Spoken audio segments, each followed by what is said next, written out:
Live from downtown Detroit, Local 4 News at noon starts now.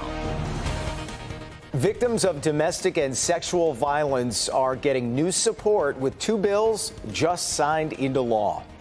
Good afternoon, everybody. I'm Jason Colthorpe. And I'm Rhonda Walker. About an hour ago, survivors and local leaders joined Governor Gretchen Whitmer as she signed new crime victim rights bills right here in Detroit. For what this will change and how it will help survivors, let's get out to Rod Maloney to lay out the details. Rod's in the newsroom for us. Hey, Rod. Yeah, good afternoon, Jason. You know, police will tell you that one of the biggest problems in crime fighting is getting witness cooperation, victim cooperation. Oftentimes victims or witnesses fear retribution, right? So one of the things that they discovered during the pandemic is the victims having their identities made known during the sentencing process. So this set of bills, among other things, will increase privacy protections and add blurring of Zoom calls, remote calls, when victims give impact statements or even witnesses. Now, another thing the legislature decided, in bipartisan fashion, by the way, is the need for more victim support services in domestic and sexual violence cases. The governor told Local 4 after the signing ceremony that she's very happy with this new set of protections. You know that there's greater access when people are testifying remotely, but we also don't want to inadvertently share information with an abuser or someone else who's got bad intentions when it's hard enough to tell your story as a survivor. So that's just two high-level things that these bills do, but I'm encouraged by this, and I'm hopeful we can continue working on ways to make Michigan safer.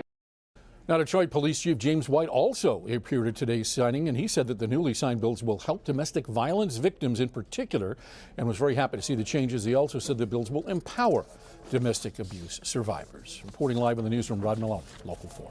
All right, Rod, we appreciate it. New at noon.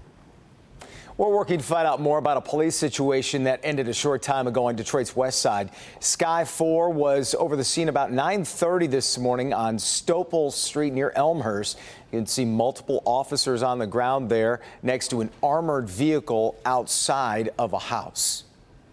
A suspect in custody has been connected to multiple armed robberies in Washtenaw County. One of the first was at a mobile gas station in Pittsfield Township on August 8th. Police connected Willie Hopkins to other robberies from his gun, clothing, and methods. Between July and August, investigators believe Hopkins was behind 10 armed robberies at gas stations and at Kroger. 3 of the robberies happened within a 6-mile radius. The investigation is ongoing.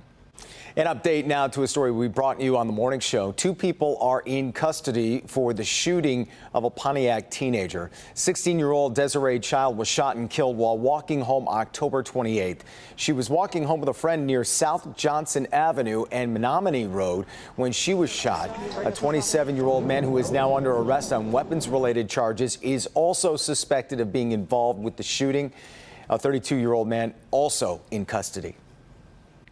We have a sad update to a crash that closed part of I-96 at Jeffries Freeway on Sunday. Police are confirming the 16-year-old driver was killed and a 16-year-old passenger who was thrown from the SUV is in critical condition. Both are from Dearborn. Police say that the driver was speeding and lost control near the Davison Freeway.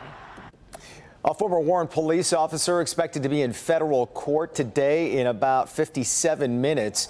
Back in June, Matthew Rodriguez was seen on video punching an inmate, throwing him to the ground and slamming his head. Rodriguez was indicted for excessive force and violating the victim's constitutional rights. He's also accused of making false statements to investigators.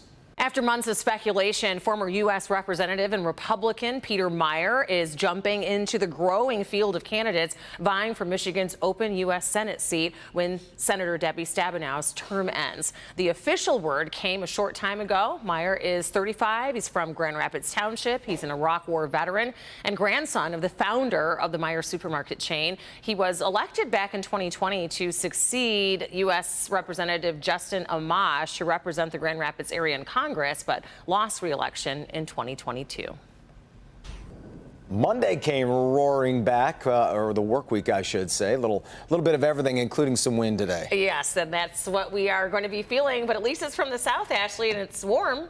That's right. So we're going to have a milder rush of air with these strong wind gusts heading into the afternoon, but we are tracking some strong storms. Now, this was a severe warn cell up to the northwest, so not here in Metro Detroit, a little bit earlier, but still on the strong side. Several lightning strikes just north of Lapeer, so this is pushing eastward at over 60 miles per hour, a really quick hitter, but this will be approaching Burnside at about quarter after and Emmett at 12:30. So if you are up north into the Thumb, just be aware that you're going to have a stronger storm push through. Look at all this lightning that was part of that line that pushed through lower Michigan ahead of a cold front that'll bring some changes as we head into tomorrow. Right now, though, dry in downtown Detroit. Temperatures are in the 50s for most of us, 59 in the city, Ann Arbor 58, Port Huron 55, but Adrian already at 60 degrees. But these are sustained winds right now, over 20 miles per hour in some locations, and we could anticipate these gusts over the next couple of hours to reach 30 to even 35 miles per hour. So once we get past this lunch hour, those showers will start to filter in for portions of southeastern Michigan, and we can't rule out a rumble of thunder or two, given that there are some lightning strikes on the map. We'll spend the evening in the 50s, possibly hitting 60 closer to about 5 o'clock this afternoon, but overall, this is what we're tracking. Gusty winds today with some midday showers and then 50s for the rest of the week.